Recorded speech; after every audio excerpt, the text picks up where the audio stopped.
Joe Martinez, County Commissioner, Miami-Dade County for District 11. It really depends. It usually starts with phone calls. From either my actually starts the night before 8 o'clock when she sends me the calendar for the next day if I'm doing anything related to the county. As you know, this is a part-time job, so you have to feed your kids and your wife's credit card. But it usually starts with that calendar, and then I usually get a call from my legislative aide. That's right in the morning about any items that may have cropped up during the evening or something to that effect. Zuli calls me on the agenda. My district coordinator then calls me on whatever's going on in the district. And that's how it usually starts. And then depending on that, if I have meetings, I come here. I have all my meetings at the district office. I don't grant meetings downtown. This is where my constituents are. This is where I should be the majority of the time that I am involved in county business. And then just concentrate on that. I hate politics. I really, really do. I don't like the mechanism of it. I don't like how it functions, or actually, it doesn't function. What got me going is the job I really would do today for free, if I was able to, would be a police officer, which is what I was for 18 years. During that time, I was a master sergeant. Well, officer, detective, sergeant, and one of those was master sergeant. And 2 incidents happened that told me I had to come and change something, or at least try to do something, because you can only affect change from the inside. It's the only way it can happen. And my station control officers came to me and they say, "Hey, Sarge, you know, the fax machine is broken, and we need to get it for the clearance letters." Back then, if you were requesting a clearance letter, whether it was for immigration, for a job, for anything at all, your criminal record, you went to a police station, they fingerprinted you, we faxed it to headquarters, smiling because of the fax thing. They would check it and call back and say, "Yeah, he's clear. No, he's not. He's got a warrant for murder, rape, robbery, whatever it might be." Well, the thing breaks. They said, "But there's a sale at Office Max for about $199. I said, "Great, get your purchase card, your P card, go get one."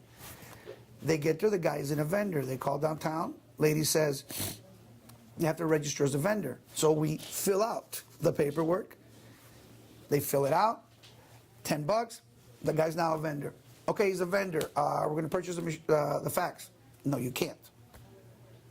Why? Because it has to go out to bid. So 3 months later, we get the same fax machine, pay $299, $100 more. But what was even more important is that for 3 months, we couldn't service the public. Somebody would come in, we'd turn them away. We don't know if we were turning away a murderer, or a rapist, or robber. We had no clue. So they either had to go to another station or do something else. That was one thing. The other thing is when we started getting the budget, I get there and they say, "All right, you have to do the budget." And I go, "What's a budget? What do you mean a budget?" I mean, I knew in concept what a budget was. The budget for a station back then was $18 million. It's not chump change.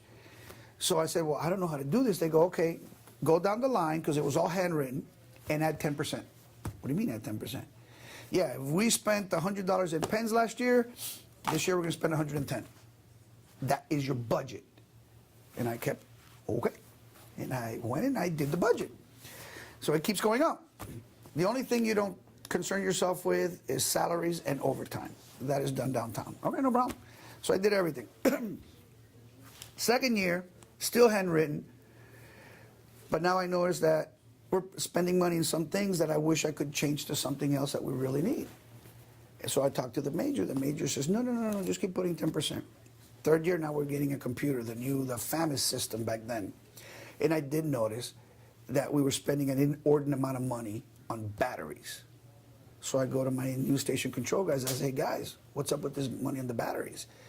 And they go, "Sarge, you know, people need it for the flashlights. You know, the officers afternoons and midnights." I got it, even though most of the guys have rechargeable flashlights. Fourth year there, now I have a computer. So when I look it up, it says the order. So I go down and I check with the guy at the auto shop because it was his name. I go, "I didn't order these." And his name was Jose Martinez.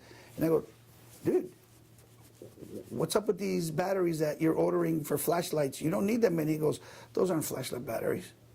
Those are car batteries. And you see that shed back there? That's to store all the batteries that you've been ordering that we don't use. It was for vehicles. That was the other thing that I said, something has to change. Because when I spend money, I look at it as it's my money, it's my pennies. It's not just $1 million here, $2 million there.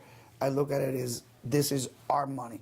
And the rate of return on the money is services to the people. If you misspend it, then you have less services. That's one of those two reasons, the main reasons that got me running. It's different. When I first became chair, 2005, I assigned Commissioner Sosa to the procurement system. And it was a mess at the time, but I knew she had the patience and the firm hand, because you needed both of them at the time to go ahead and fix it. So when I assigned her the committee, I assigned her that. She didn't want it really at the beginning because it was a mess. But she worked through it, and there was a lot of improvements that came about to now the procurement system is looked at as one of the best that there is, and they get awards all the time. But, you know, there are certain departments that run on their own. The police department, the fire department, corrections, water, and there's a lot of different departments that pretty much don't need somebody over them all the time to run. There are some that you do have to concentrate more on. Procurement is one of them because it deals with contracts and how they're issued. Consultants, which I think we spent over $100 million on our consultants. I ordered a report, and we're still going through it, but the figure was astronomical. And it was basically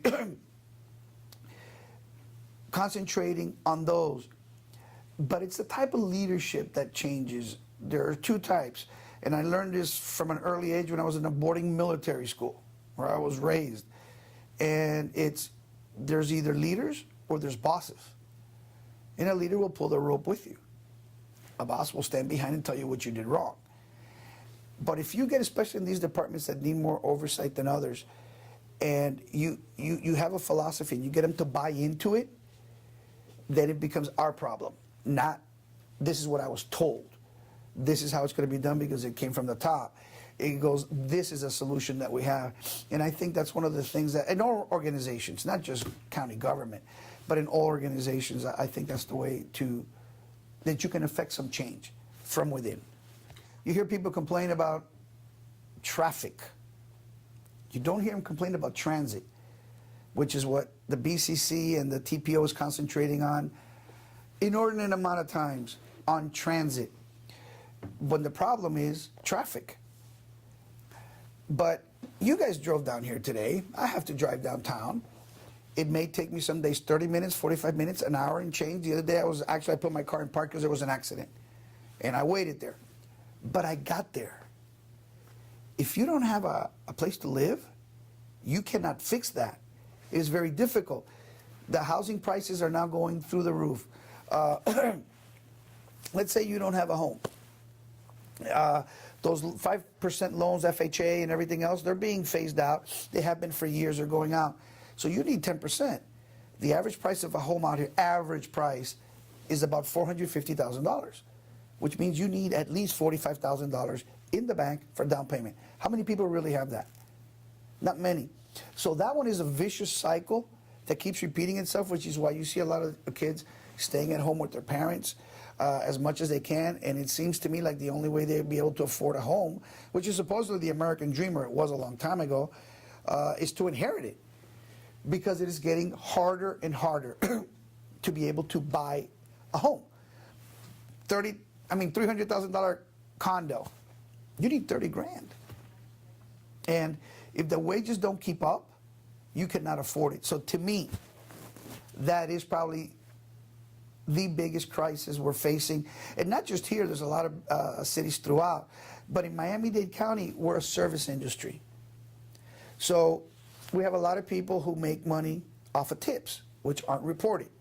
So really our medium income isn't as bad as they make it sound, because that's just for people who have a W-2 form and they fill it out and pay everything. But in a lot of people whose business is cash, waiters, barkeeps, whatever it might be, like to that effect, their money isn't counted as income.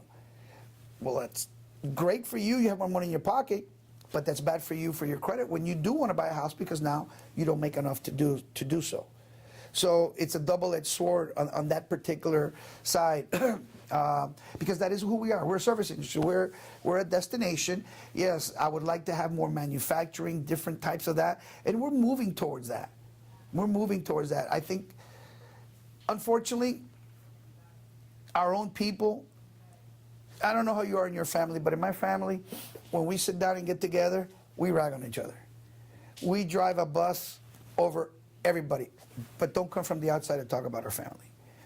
Well, in Miami, we're supposed to be a tight community, and I'm talking because I was born here.